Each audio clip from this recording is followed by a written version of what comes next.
Attenzione con urgenza Laura Mazzotta, Beatrice Mascotto, con urgenza queste due atlete in zona premiazione, grazie.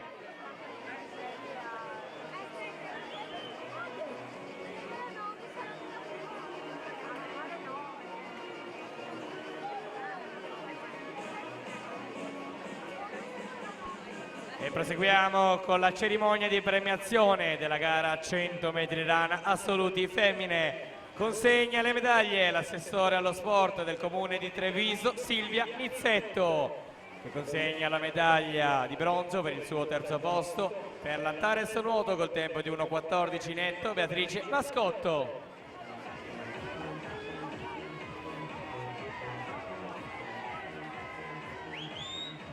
Secondo posto medaglia d'argento col tempo di 1.11.40 per la Hydros, Laura Mazzotta.